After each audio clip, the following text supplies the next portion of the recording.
The majority of pundits are picking the Jacksonville Jaguars to win the AFC South again this year, including 31 out of 34 writers for NFL.com.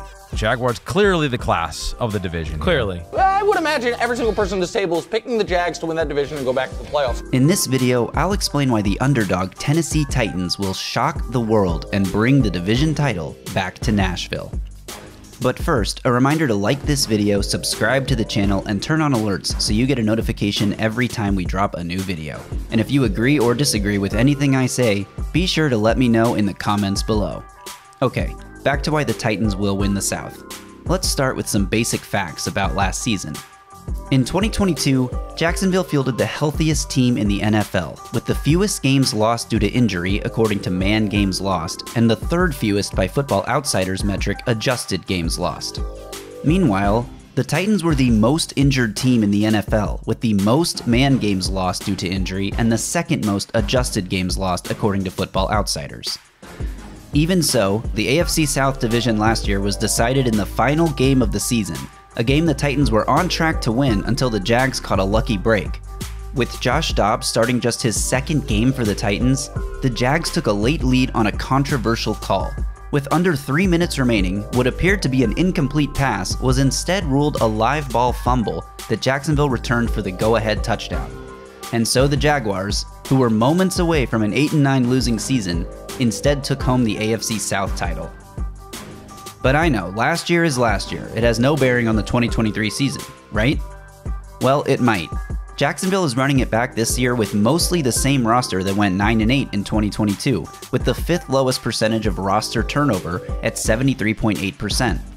Meanwhile, the Titans returned just 56.5% of their team from last season, the 5th highest percentage of roster turnover. For the Titans on offense, of course there's the massive addition of DeAndre Hopkins, plus the entire offensive line that struggled last year has been rebuilt. How good the new group can be remains to be seen, but they should at least be better than last year's league worst unit. On defense, the Titans improved at defensive end with an emerging Arden Key replacing the aging Bud Dupree, at inside linebacker adding Azeez Al-Shire, and at cornerback with Sean Murphy-Bunting. And don't forget about Harold Landry's return. On the flip side, Jacksonville's small amount of roster turnover could see them get worse at a couple key positions. Jawan Taylor, the team's highest graded pass blocker last season per Pro Football Focus, is now with Kansas City.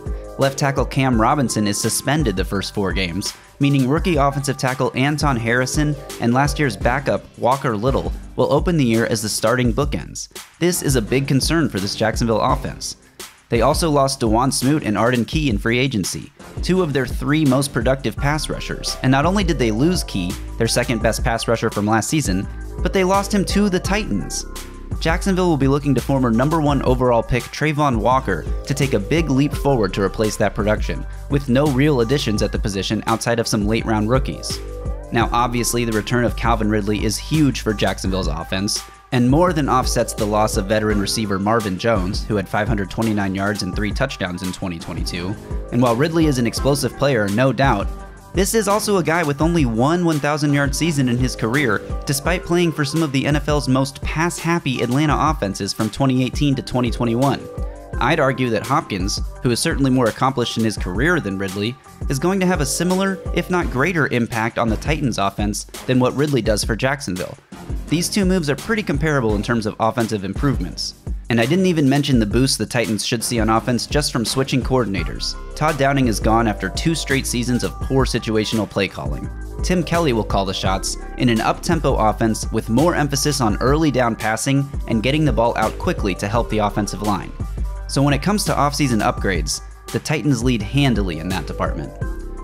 And when you talk about offseason improvement, health is a major factor. Can the Jags be the healthiest team in the league again? Can the Titans be the most injured for a 3rd straight season? Seems unlikely. A little bit of injury regression for both sides would be a huge gain for the Titans and a huge loss for the Jags. And as we compare the rosters, I'll point out one area where the Titans are undoubtedly stronger than their division rivals. Tennessee has one of the deepest and fiercest defensive lines in all of football. The best run-stopping unit in the league last year will be even better at pressuring quarterbacks in 2023 with the return of a healthy Harold Landry, the addition of Arden Key, and quality depth in Trevis Gibson and Rashad Weaver. With Jeffrey Simmons, Danico Autry, and Tierre Tart manning the middle, this is going to be a very difficult group to block. The Jags, on the other hand, have a lot of question marks on defense. They'll be relying on a number of young players to take a step forward. I mentioned Walker already, who struggled frequently throughout last season, but also Devin Lloyd, a former first-rounder, was benched last year for another rookie, Chad Muma. Both of them struggled and were actually Jacksonville's second and third lowest graded defenders according to PFF. There are a number of concerning spots on Jacksonville's defense, which is not something you can say about the Titans. But let's be honest, the main reason most people are picking Jacksonville to win the division has to do with the quarterback position. Expectations are sky high for Trevor Lawrence in his third season after he threw for over 4,000 yards, 25 touchdowns, and just 8 interceptions in 2022. But even if Lawrence is better than Tannehill, which I'm not totally convinced will be the case in 2023, keep in mind last year was the first down year Tannehill has had in Tennessee.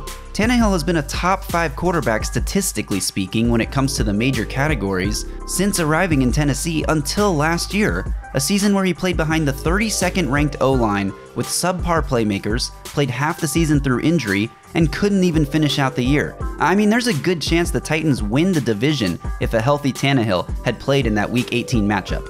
But I digress. For argument's sake, let's say Lawrence is better. Is that enough for Jacksonville to be so heavily favored in the division race? The Titans have the lowest odds of any second most favored team to win their respective division at plus 310 on FanDuel and plus 350 on some other sportsbooks. This is crazy to me. And let's not forget about the schedule. Because they won the division last year, Jacksonville plays the first place teams, the Chiefs, the Bills, the 49ers, while the Titans play the Chargers, the Dolphins, and the Seahawks. No slouches by any means, but not in the same class as 3 of the 5 most favored Super Bowl contenders. And just like last season, these teams will square off in Week 18 for what will likely decide the division. It'll be close throughout the year, and of course injuries will play a big factor again.